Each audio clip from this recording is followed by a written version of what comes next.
As you've heard me say many times, 2024 election was a huge mandate from the American people to finally deal and put to bed the issue of illegal immigration once and for all. And part of that, of course, was the border security, but a lot of that was the reality that you had massive numbers of people that have come into this country illegally, and they needed to be repatriated to their home countries. And so we knew in Florida that this was something that was important to our state. We knew we had an opportunity to really make a difference, and so we decided to stand up. And that was nothing new for us. We were the first state to send people to help Texas when Biden opened the border back in 2021. I launched Operation Vigilant Sentry a couple years ago to help fill gaps in the maritime interdiction efforts of the Coast Guard, that when illegals try to come in via the sea to the shores of Florida. And just from the state's effort, in addition to everything the Coast Guard's done, just the state of Florida, we've ended up stopping and returning 18,000 illegal aliens, and we just had a bust the other day. So that's been really important to keep the state of Florida safe. We've also done things like ban sanctuary cities. We've ensured that there are no ID cards, of course no driver's license, but any ID cards to illegals. We've increased penalties on illegals who operate motor vehicles. And so we're proud to have been a leader in that even before the Trump administration took in. But then when that happened, we sprung into action on our state agencies doing these 287G agreements with Department of Homeland Security. That basically allows us at the state level to be working in tandem on immigration enforcement. And that wasn't true under the Biden administration. I'd have Highway Patrol, they'd pull over illegal aliens, and then they'd have to call ICE, and ICE didn't want to deal with them, so they basically had to release them back into the community. And so now they have the ability to bring those folks and process them for immigration enforcement, which I think is something that's really, really important. We, of course, called for a special session of the Florida legislature at the beginning of the year, saying, hey, this is our moment. This is what we all campaigned on. Let's get it done. And, we had some pushback on that initially. I think some of these guys, they didn't want to follow through on their campaign promises. They even sent me a bill that would have made things like Alligator Alcatraz and Operation Vigilant Sentry illegal in the state of Florida. Of course, I vetoed that. Blaise Ingoglia was in the Senate there, and he was very much standing on the side of the voters that sent us here, and he opposed that sanctuary bill. We ended up getting good legislation passed that requires all state and local agencies in Florida to participate in immigration enforcement efforts. And so that really began in earnest months ago, and it has had a lot of success. But the one thing that we were running into was that DHS just did not have capacity to be able to hold and process these illegal aliens prior to deportation. We were using our sheriffs were using some of their local facilities. We would do what we could at the state level, but there was a huge need for additional capacity. And obviously they had a rough 4 years under Biden, really letting the agency wilt in ways that it was never intended to do. So we were asked, hey, if there's any way you can help with this, this is what you want to do. So the site here at the Dade Collier Airport in the heart of South Florida was a unique opportunity because while it was an existing footprint with a massive runway, it was something that was not necessarily full or being used all the time. And so we were able to, under Kevin Guthrie's leadership, within record time, create a facility that could support intaking, processing, and eventually deporting these illegal aliens. And that's important to deport from Florida, but obviously from the United States as well. So we have capacity now for a couple thousand. We can expand that as demand is there. And we're looking forward to being able to do that. I know that the administration has called on other states to follow suit and expand this type of capacity, and I would just reiterate that call. I think it's important. I think it'll make a difference. And so we're here today to say, this was never intended to be something where people are just held and we just kind of twiddle our thumbs. The whole purpose is to make this be a place that can facilitate increased frequency and numbers of deportations of illegal aliens. And that is the goal. And one of the reasons why this was a sensible spot is because you have this runway that's right here. You don't have to drive them an hour to an airport. You go a couple thousand feet and they can be on a plane and out of here. So I'm pleased to report that those flights out of Alligator Alcatraz by DHS have begun. The cadence is increasing. We've already had a number of flights in the last few days. We've had hundreds of illegals have been removed from here, and the federal government has a process of how they eventually do, and they've done it different ways on some of these different flights. But the reality is this provides an ability to enhance the mission to increase the number and frequency of deportations. And so what's been done here has really been remarkable. There's full ground-to-air communications from the airfield. There's air tracking radar capabilities on site, securing all access ports to the taxiway and runway on aircraft arrival. That happens. You got 5,000 gallons of jet fuel on site.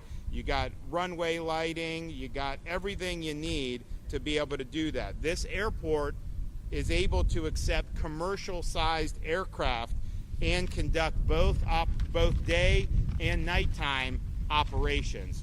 And so that's what it's all about, to be able to help process and remove folks that are legally in the state of Florida and in the United States of America. So we look forward to this cadence increasing. One of the things when the president came and visited that he approved was deputizing state officers, including National Guard judge advocates, to be immigration judges. And the vision is to just have them on site. You can move forward with the processing very quickly and increase the numbers. And the flow would be, there'd be a high turnover rate here because you'd be constantly doing that. We're working very closely with the Department of Justice. We have not yet had any approval for anybody to be able to come down here and do that, but we do anticipate that happening very soon. And when that happens, you're going to have an availability of a lot of folks to be able to be ripe, to be able to be removed and ultimately sent back to their home countries. Now, I've also pointed out we've been supportive of the efforts that if somebody is earmarked to come here and they would choose to simply voluntarily deport. Now, they're not just going to take your word for it. They're going to take you, chaperone you, make sure that you're on that aircraft and that you're landed in your home country. But there is resources available to do that. And I think that makes sense from a taxpayer perspective because it's cheaper to do it that way. It's also more efficient. So anybody that wants to take up on the offer can do it. We've had some people take up on the offer, and it's not just limited to Alligator Alcatraz. That's something that in any of these instances with immigration enforcement, that's a way to short circuit and ultimately get where we're trying to go anyways. So that is something that's a live possibility, and I hope more and more people avail themselves of that opportunity. I want to bring up folks here. I know Kevin Guthrie has done a lot of yeoman's work, both in setting up this facility, making sure it's being run professionally, but also debunking a lot of the nonsense that gets spewed out with some of the fake narratives that get put out, and he's done a really good job of doing that. Clearly that you have something that's professional and that's meeting very high standards. So Kevin, why don't you come ahead and let her rip. Thank you, Governor. Thank you for being here this morning. Thank Governor DeSantis for his leadership and dedication in doing what's right for the state of Florida and the United States of America.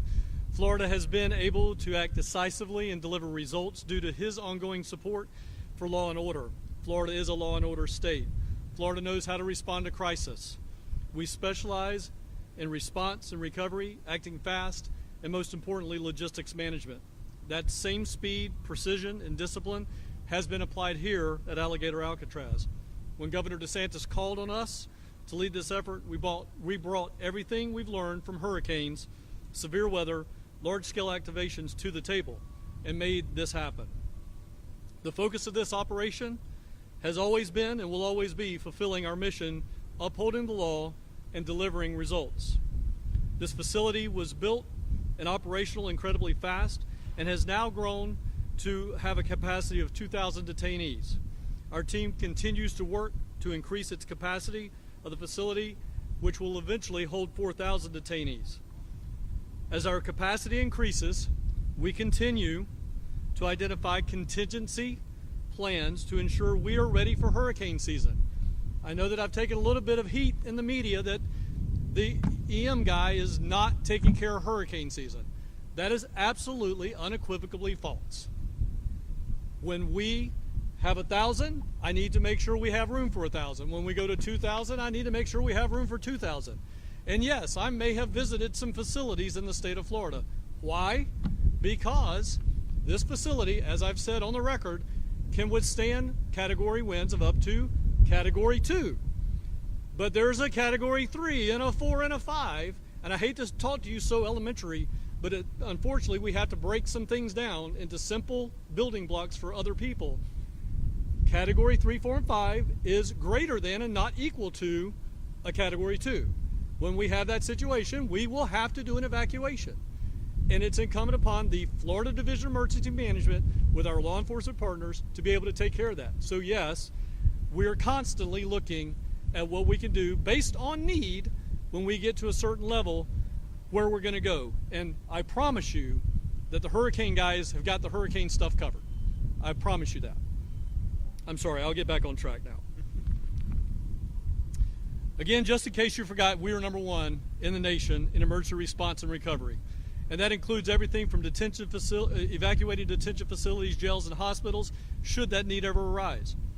Our on-site and services include hot meal service 3 times a day, not gray turkey, by the way, full medical care, including 24/7 clinic and pharmacy, indoor and outdoor recreational space, laundry, legal, and clergy services, air-conditioned detention housing units. Again, I've said in the past, and I'll say again, either meet or exceed the higher standard, whatever that is, whether it's Florida standard or national standard, we meet or exceed the higher standard. The security infrastructure includes over 28,000 feet of barbed wire and fencing, nearly 300 security cameras, a trained force of over 400 security personnel, including an additional 200 National Guard. Additionally, this facility is surrounded by miles and miles and miles, I believe it's 39 square miles, of natural buffer, turning what was once just a taxiway that saw up to, this is another stat for you, up to over 100 flights a day as we have issues with the environment. All of a sudden, governor is tearing up the environment. There were over 100 flights a day coming in and out of this facility. There's much less than 100 flights a day coming in and out of this facility now. With the airstrip infrastructure already in place, this location has made it even easier for us to coordinate deportation flights directly on site. None of this would be possible without the commitment of Governor DeSantis. His proactive stance long before this project broke ground, coming up now 3 years, Florida will not be passive bystander when it comes to border security and public safety. This is what leadership looks like, ladies and gentlemen. Leadership is an action verb. It's an adjective, but it's rooted in an action verb. In closing, as we make our way through hurricane season, this facility serves as an example of state capabilities and coordination. Under Governor DeSantis' leadership, Florida continues to lead the way, not just in emergency response, but in operational excellence and readiness on every front. Governor, as always, thank you for the opportunity to lead under your direction. Okay. Good morning, everybody. I want to thank everyone for coming. My name is Gary Ripp. I'm the Field Office Director for ICRO here. And again, I want to thank the Governor, and I want to thank the great executives behind me. We face a monumental task, and we have faced a monumental task of righting the wrongs of the last administration. And how we're doing that is through a whole-of-government approach. Everything you see out here is a whole-of-government approach. It's all state, local, federal partners working in unison, working as one to resolve the problem of illegal immigration in this country. We've done that through this facility, and we'll continue to do that utilizing this facility. Again, it's the governor's vision, and it's our determination to make that happen. We've already started to facilitate that this week. We've had 2 or 3 removal flights, and we'll continue to have those removal flights. Up to 100 individuals who are illegally present in the state of Florida have already been removed from the United States. And again, we will continue to do that and utilize these facilities to the fullest potential. Again, I thank everyone for their time, and I thank Governor DeSantis for his vision and his leadership. Thank you. Thanks, Blaze. Good morning, everyone. Blaze Ngolia, Chief Financial Officer of the great state of Florida. First, I want to acknowledge and thank President Trump for everything that he is doing to make sure that he is stopping the stem of illegal immigration coming over. And I want to thank our great Governor Ron DeSantis for everything that he is doing. He has basically led on this issue since day one. And we would not be here today. This facility would not be here today if it was not for the governor leading on the issue, because the Governor DeSantis knew the enormity of this problem that was created by the Biden administration, and we knew that somehow we were going to have to get all of these criminal illegal aliens out of the United States so they don't commit any further crimes, and the ones that are in here, illegal immigrants, we're going to have to do something with them. I know people have been saying, well, is this the right thing to do? What about the cost? We have always been talking about the cost of illegal immigration, and the taxpayers are going to bear the cost of it. So I don't want to hear anyone from the left start talking about cost, because this wouldn't be here if we wouldn't have de facto open borders over the last 4 years under the previous administration, 4 years under Joe Biden. We are doing what is necessary. We are doing what is right to make sure that we stem and stop illegal immigration. This facility and what we are doing at the state and the national level should be a deterrent to make sure that illegals do not continue crossing over the border. I am not going to sit here and I'm not going to apologize for removing criminal illegal aliens from the United States, those who are harming our communities, effectuating drug trafficking, human trafficking, and ravaging our communities. I make no apologies for saying illegal immigration is a scourge on this country. It needs to stop. It needs to stop now. And if there's any illegal immigrant listening to my voice right now, self-deport. Use the app. We will get you home. Do not come here because you will be removed. If you want to come here legally. Come here the right way. Be part of our communities. We are not going to stand for illegal immigration anymore. Larry? My primary remarks today are going to be directed to the illegal aliens who are in Florida who have not yet been arrested but who will be arrested. But before I do so, and not just to say nice words to be polite, it's important to understand the significance of this whole thing. President Trump declared and wanted and ordered the largest mass deportation mission in history. That is what we're doing here. And what's very special and very unique about this point in time is you have the genius and mastery of a Kevin Guthrie and his team, and it is a team, it's not just him, at the Division of Emergency Management, who is the best in the world at doing things fast, with a sense of urgency, in an environment of high pressure and high stakes. And it's an honor to work with you and to work with your team. And what he brings to this, in addition to his skill set, is doing things with a sense of urgency. And that is a trait that I will say, Governor, with all due respect, is one that I know you value, and I value as well. Then we have combined with that, who I believe the person who has been chosen by the Department of Homeland Security to be the one that I joke with him and I say was sent to Florida to run all the federal immigration enforcement operations in Florida. I joke with him, they send him to the best state, the state that's the most effective. The state could, quite frankly, do most things on its own. But that's not why. Why they sent Garrett Ripa here is because he is developing the blueprint or the prototype here in Florida, which the president was just in town here at this very location just a couple of weeks ago, declaring Florida the cutting edge, the best, the template, the example for other states to follow.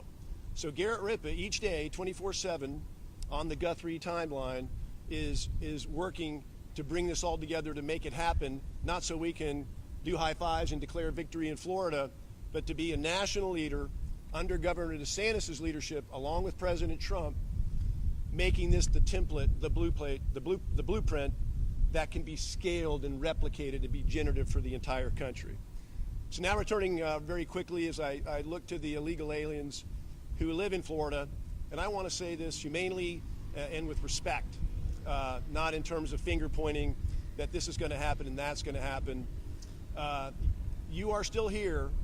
Implicit in that is the notion that you are aware of DHS Secretary Kristi Noem's CBP home platform. It's an option for you to self-deport, to have your flight home paid for, to receive $1,000 when you arrive back in your home country, and very importantly, for you to be eligible to return to this country in the ordinary course the right way, the lawful way. But it's critical to know, and not said enough in my opinion, is that if you put that off thinking you can take the risk and it might turn out well for you, you should think again. Because if you are arrested and you come to a place like Alligator Alcatraz, you are not eligible for CBP home. You're not eligible for that. Now you may think that based on everything that you've seen or heard, that the tempo that you have seen the last 5 or 6 months is the way it is always going to be. I'm here today with some new information. That is not the case. There's two very, very significant things that you need to know about that. Here in Florida, we've been leading all the national numbers with regard to immigration arrests for months. And that is largely to the credit of the Florida Highway Patrol, who's had 1,800 Florida troopers out with their universal jurisdiction throughout Florida, not just on the highways, leading the country making arrests. Just within the last couple of days, the federal government has issued credentials to over 1,200 Florida sheriff deputies and over 650 FDLE agents and other state and local law enforcement agencies, to where we have more than doubled our capability and capacity to effect arrests. That tied together with us getting good, practicing, getting muscle memory and making things happen, I strongly suggest to you it is a new day each day as we go forward now. Don't look back on where we've been. There will be a surge of arrests, and what you see here at Alligator Alcatraz and what's to follow on detention capacity will be here to meet that surge. The other thing, the last thing I want to say about this is that if you're thinking is that, well, it's not so bad if I get arrested, because you know, and you have seen, and we have all lived and seen the last 4 years of catch and release. I'll go, I'll get arrested, and an immigration judge will bond me out, and I'll be right back in the community with my lawyer for 4 or 5 years of due process of whatever we can throw on the wall, thinking there may be some amnesty or something might happen. Well, that's other news. There's been a development within the last 2 weeks that has significantly cut back bond release from detention.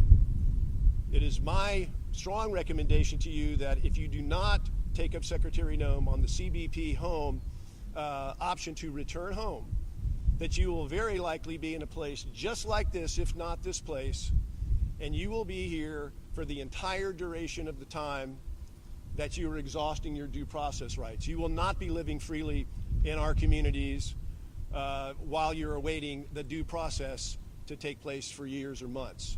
So I strongly recommend to you, you consider those things, you inform yourself, make the move on CBP home before you are arrested.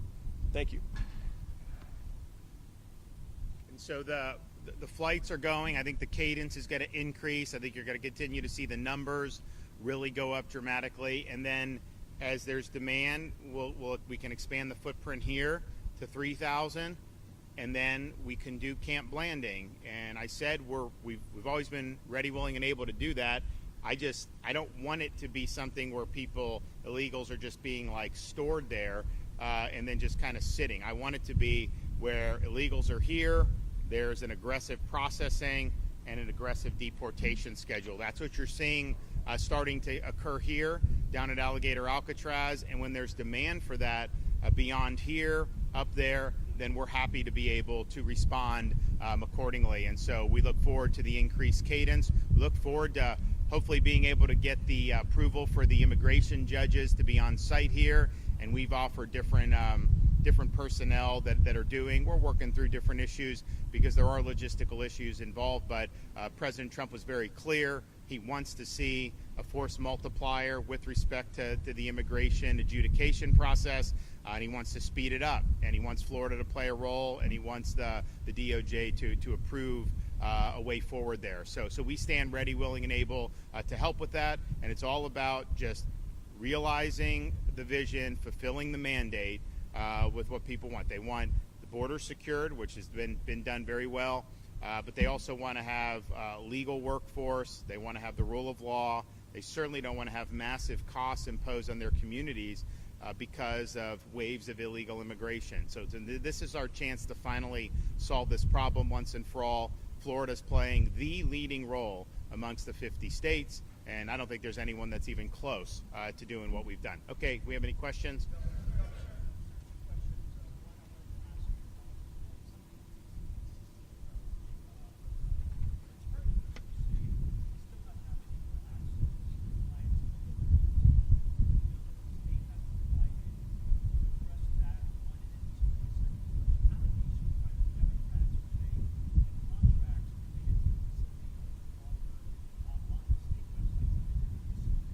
Well, I'll let Kevin address. You want to address the contract issue? So, and we happen to have the CFO with us today, and he and I were talking about this earlier. The contracts not being on the website is false. What our staff ended up doing was we actually put proprietary information on the website. We have competitive contracts. We are encouraged to do competitive procurements. And by the way, there's not a single sole source contract at this site. Now that you got me riled back up again, sorry about that. Everything here has been competitively bid off of master contracts that went to competitive procurement a year, 2, 3 years ago.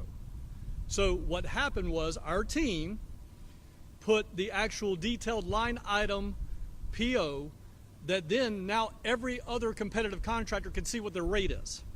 So we took that down. We've replaced it with summary sheets on the actual amount that they've been given. So that's what's happened. What about the legal? Oh, and the legal issue. Legal issue, my understanding, my attorney has told me that she has worked out the issues, and we should have our first set of on-site legal representation no later than Monday.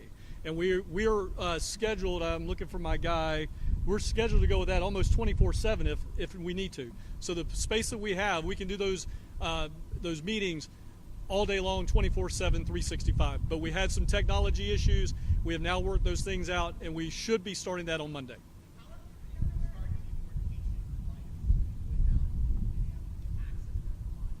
Some of the, remember, there's probably close to 800,000 illegal aliens that have already been ordered deported in this country. Florida, we have at least 50,000, 75,000. I mean, so the idea that somehow, you need some elaborate process in some of those situations, it's just not factually true in terms of the law. DHS can answer on each individual folks, but the whole purpose of having this is to be able to have a very efficient way to deport, understanding that they have to go through this process. I mean, it'd be a lot. I mean, to me, it's like, if you're subjected to traditional criminal process, there's a bunch of due process that goes into that, because ultimately, are you guilty of this crime? There's elements, all this. This should be a pretty simple process. You either have a right to be here or you don't. And really, that's what we need to determine when you do this. And once that's determined, if you're in this country illegally, then you should be subject to expeditious deportation. And that's the goal of what this is doing. But I know that DHS has a whole process for how they do it. Now, from the state's perspective, we ramp all this up. We're running. Once they get on that plane, DHS handles them and process them, deport them accordingly. So, and there's different ways. I mean, I know DHS has, in some instances, just deported people back across the Mexico border, and that's fine. I mean, whatever they think works is all good and good.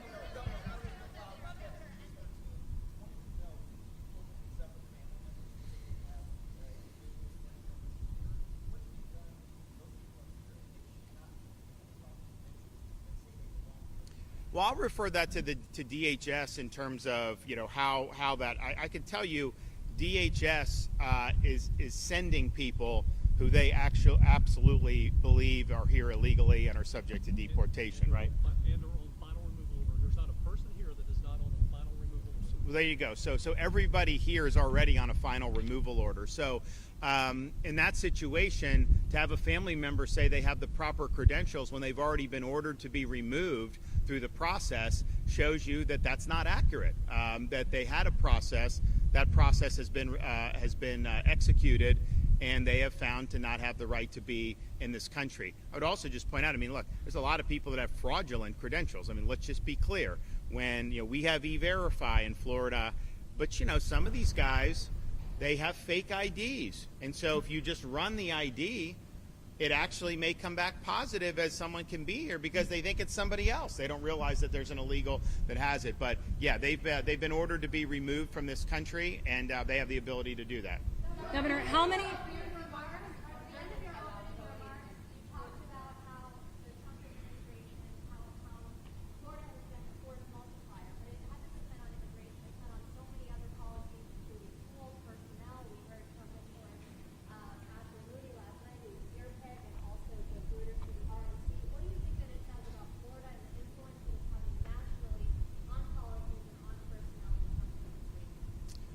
Well, I think the issue is Florida's led the way for years now. We led the country, dragged this country out of COVID lockdown. We were the place everybody was coming to escape the madness and a lot of these other places, not just in the United States, but around the world. We led the effort to fight against Biden's immigration and border policies. We led the effort against the woke mind virus, whether that was in schools, whether that was in corporate America.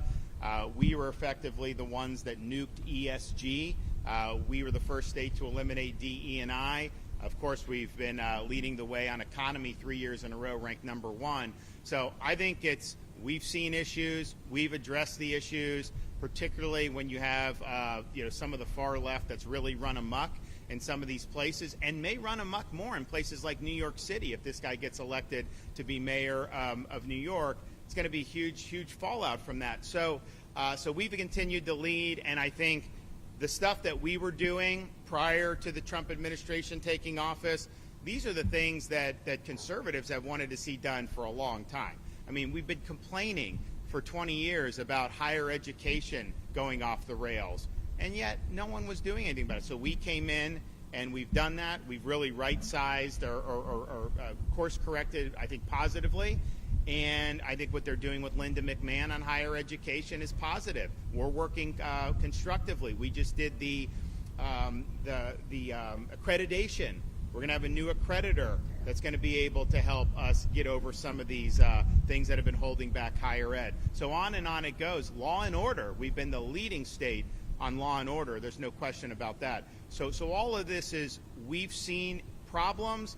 We've responded to the voters that have elected us here, and we've led in ways that I think have paved the way for more progress to happen nationally. Remember, when we were taking on the woke, that was not necessarily popular to do. That was at the crest of this madness that was taking hold, and a lot of media, a lot of elites were really going in whole hog, corporate America, educational institutions, and we drew a very clear line in the sand, and we say our state is where woke goes to die. Now the woke, no one wants to admit that they're woke, right? It's different. It's a few years down the line. DE&I, we were the first state to eliminate that. That was years ago, and we took a lot of flack for that. Now everybody's running away from DE&I. Women's sports, we were, if not the first, certainly one of the first states to lean in to protect that. That was considered controversial at the time. Now everybody is acknowledging, it's not right to inject a male in these female competitions. So I think on issue after issue, we've been willing to lead, and I think these are addressing problems that a lot of voters have wanted to be addressed. We obviously could do it at the state level. Other states have emulated, and I think now the Trump administration is really focusing on addressing these issues in a national context, and I applaud them for doing that. Governor,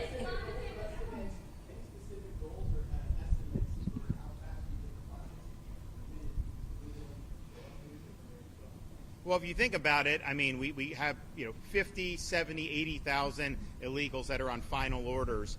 of removal already in Florida at a minimum, right? And so, we would love to be able to get that cadence going very quickly to where we burn through that expeditiously. Then some of the others that are still going through some of the process, we want to be part of helping supplement that process with our personnel to be able to move that back quickly. But I mean, if you look at the numbers, I mean, obviously the deportations that have happened nationwide so far, and ICE has been understaffed, is not scratching the surface of what would need to be done to get to where you have the largest mass deportation history and where you're even just addressing the Biden people, right? So you got to increase that tempo. You have a limited amount of time to do it. And I think we've got to assume, we've got these 4 years under the Trump administration to really get the job done. So my hope is that we have a very strong cadence coming out of here. If the cadence is strong and it justifies us going up Northeast Florida and establishing a footprint at Camp Blanding, we will do that. But for us, the reason why we're in this is because we want this tied to helping DHS remove these folks. That, to us, is the critical element that we want to see done. And then I think, quite frankly, the voters want to see done. Governor, exactly how...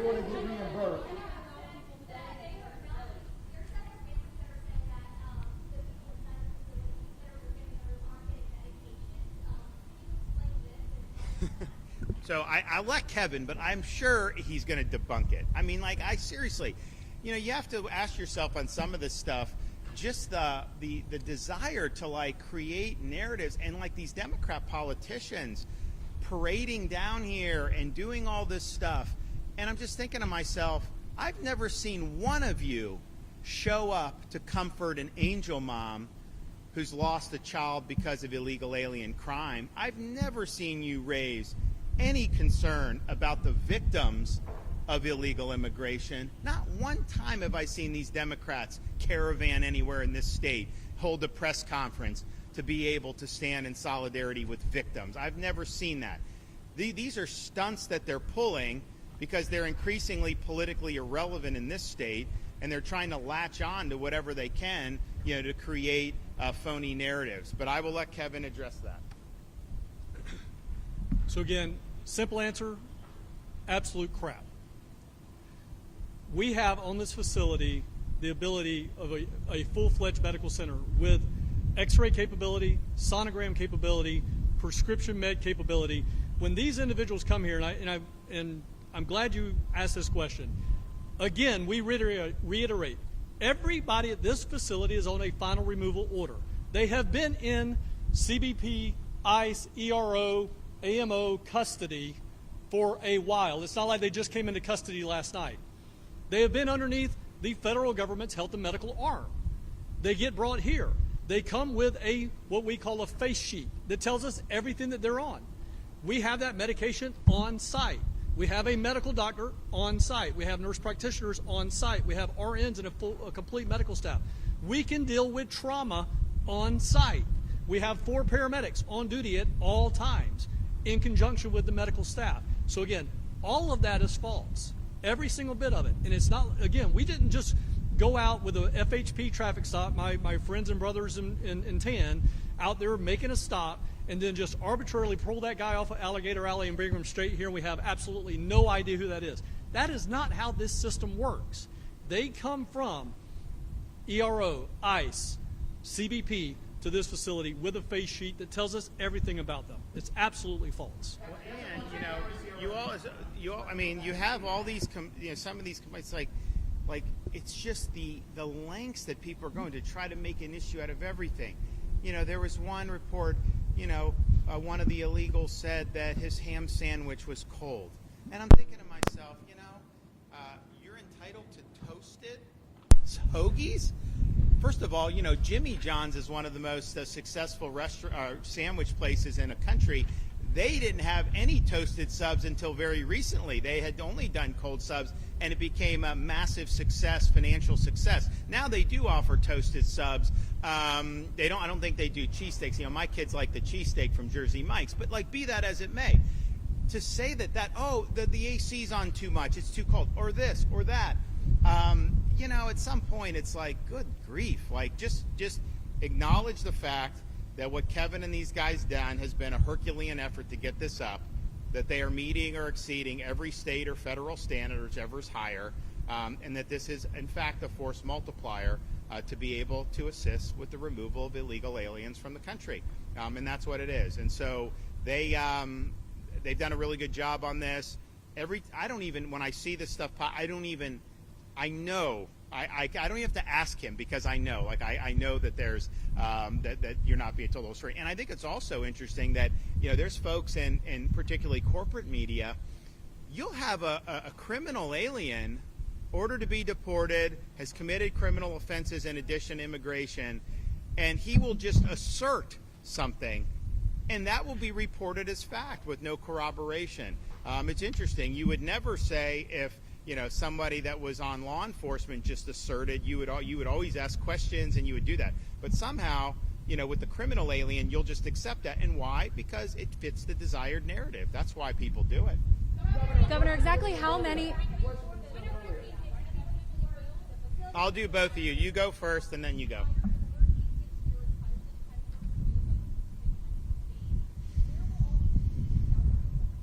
It will depend on the path of the storm. So Kevin has contingency plans. People are like, what happens if a hurricane hit? And I just think to myself, this ain't our first rodeo, okay? We know in Florida anything is susceptible to have to be evacuated. And there's some areas that may be a little bit more vulnerable, but there's not a single place in the state that you would be totally immune from having any impacts of hurricanes. But it also depends on the shape of the storm, the trajectory of the storm. So they have that built out. And, we do this in different contexts. We do it in the corrections context, and have done it in the corrections context. We also have to redeploy first responders. So for Hurricane Milton, we were staged at Tropicana Field, home of the Tampa Bay Rays. It's a convenient, very efficient place to do it. Well, Kevin's watching the storm. He's watching how it's coming, and he made the decision, we got to evacuate them out of there because we think it's going to be impacted by the storm. And of course it was. The roof got blown off, although the roof was supposed to withstand a little more than it did. So the roof got blown. So those guys were strategically redeployed, and then they got on target just like it was. So that will happen. There'll be accommodations that will be made that's accordingly. This stuff, though, can withstand non-major hurricane, Cat 1, Cat 2. Doesn't mean you can't have it. Now, the more interior you guys who've covered hurricanes know when it hits land, it does slow down. So if we have a hurricane that hits Southwest Florida as a weak Cat 3, by the time it gets here, maybe those winds would be sub Cat 2. I mean, these are judgments that will be made accordingly, and there will be preparations made. And I'll just echo something Kevin said, because DEM is overseeing this, that must mean that they're not doing the standard preparations for hurricanes. That's obviously ridiculous. These, as you know, these are contracted folks. There are DEM personnel who are helping to coordinate, but we've got massive resources that are on standby in the event that we have additional major weather events. And I'm hoping that we don't. And I always tell people, we've had 6 majors in 7 years. We deserve a break remember, we had 10 years. We didn't have any recently. Wouldn't it be great to get another 10-year stretch? And I sincerely hope for that, but I do not expect that or plan for that. We have to plan as if we're going to have more events this year, writ large, even apart from Alligator Alcatraz. But if you had like a Hurricane Michael trajectory, you wouldn't need to evacuate anybody from here. If you had a Hurricane Irma trajectory, then you'd probably need to make some accommodations. And so these are things that these guys will watch. They have contingency plans. There's not one specific place where they will go to, because you don't want to evacuate people into additional storm.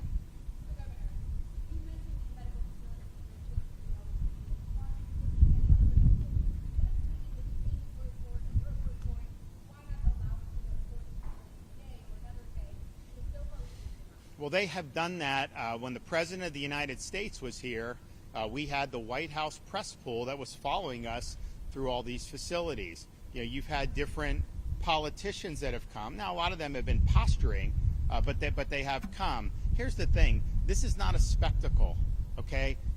You don't get to go into other facilities willy-nilly either. I mean, that's just the reality of the situation. I think they have a job to do here. I think they're doing it, and I think that they're doing it well. And so we're going to continue, and Kevin's going to be able to make judgments about what's best for the mission, and I'm going to stand by his judgments on what's best for the mission. Go-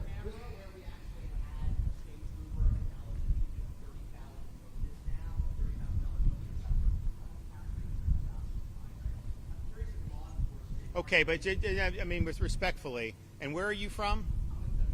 Okay.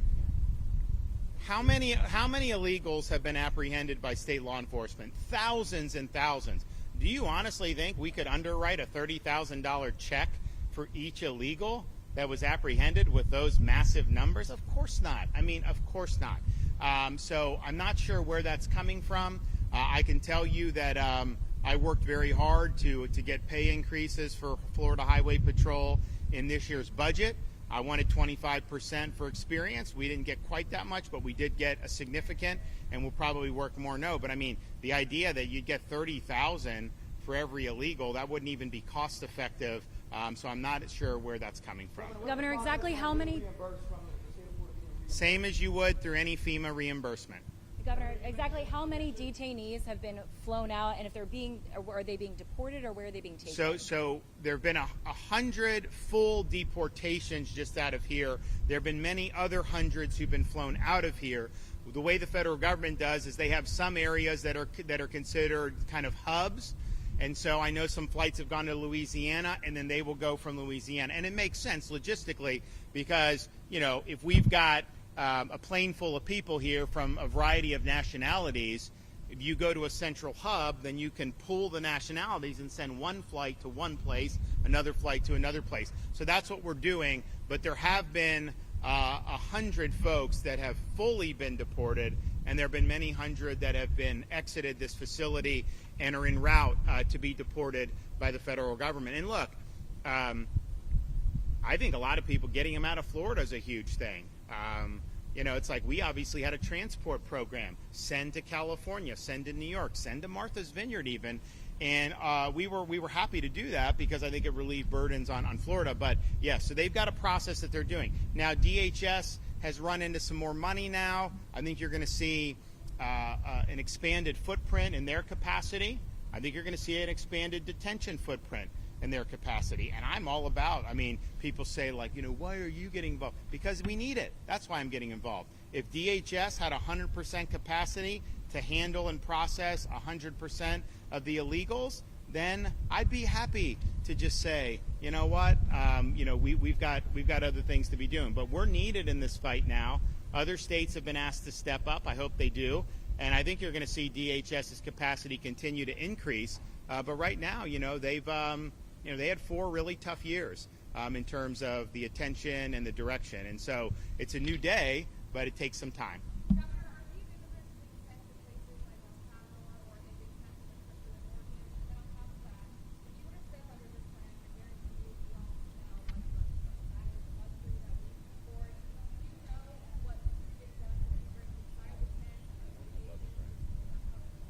Well, one, I don't have bug spray on. I know people have it or what, but so on the deportation, look, that's a question for DHS. As I said, they've got processes that they go through. They can do a direct deportation from here. They can do to one of the hubs, and then the hub can take them. And I know that they have used El Salvador. I don't know that anyone from here has gone there yet. But so I just can't answer that. But I think DHS could answer that. Okay, who has a question? Who hasn't asked one? Yes, ma'am.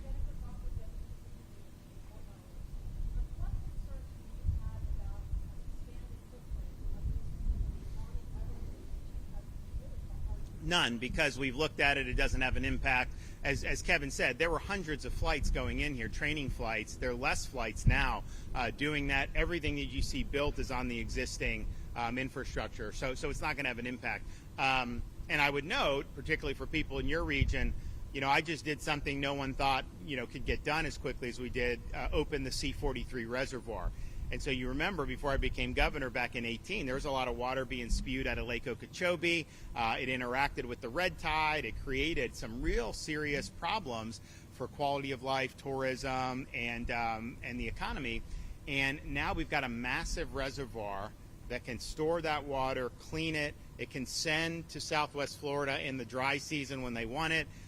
And that is a huge, huge thing. So the number one environmental issue that was present in 2018, this stuff being spewed in from the lake, we addressed it head on and have completed this massive infrastructure project. And if you also look at the hydrology of the Everglades, what I said was, we got to have water flow south as nature and God intended.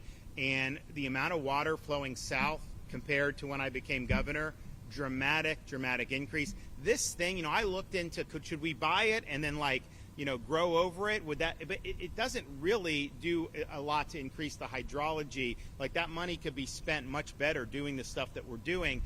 So there's not going to be an impact here. But even if this wasn't here, like if I had to pay money to mothball it, I think that money would probably be better off doing the pump stations like we're doing at the EAA reservoir that the Army Corps has given us responsibility over. So that's going to be bid on and procured. We're going to move forward with that. So all those things I think are very important. But this has been huge success that we have had with Everglades restoration. We're continuing the momentum. This delegation of authority that we announced down in Marco Island last week, huge deal for the state of Florida. They were looking at the federal share being done 2034.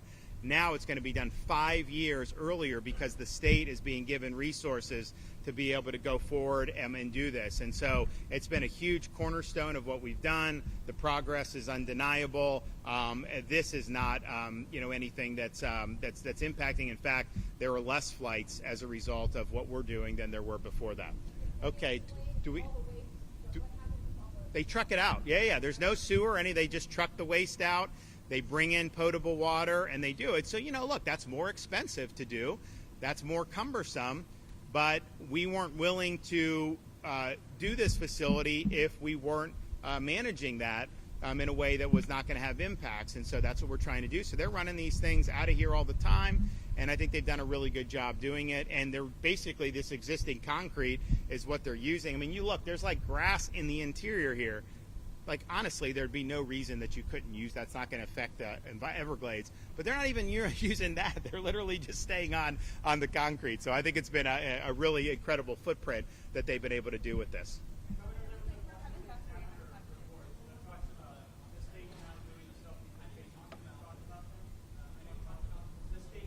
Yeah. So the self-deportations is, obviously the feds are doing it. We're willing to do it as part of this FEMA reimbursement as well from here. Now that's got to be supervised because some of these people, we're not just going to hey, take a ticket. See, no, they're going to be escorted. They're going to do that. But when and so we've done. How many have we done? We've done it not from here necessarily, but statewide. We've done it. 20-something. Yeah. We've done like 24 self-deportations that have been funded. But any self-deportation out of here, if we pay for the ticket, that is subject to FEMA reimbursement, we believe. So we're happy to do that. I think it saves money. Honestly, it saves the state money because there's a lot of burdens that get placed, when you have this many folks doing it. So we'll keep providing updates on this. I think you're going to see the cadence on these flights start to pick up. Obviously, honestly, to get to where we were at the beginning of this month and now have flights leaving already with a facility that's been built out, that's incredible. It's incredible work by Kevin Guthrie, incredible cooperation with DHS and the Trump administration. A lot of hard work has gone into it. So thanks for everybody that's been involved in this. This is making a difference. This is just the opening stage. You're going to see this really ramp up, especially given DHS's infusion of cash. And particularly all those illegals that are already been ordered to be removed. We need to get that done. I mean, the rule of law really depends on it, and the vitality and safety of our communities depend on it. Okay, thank you.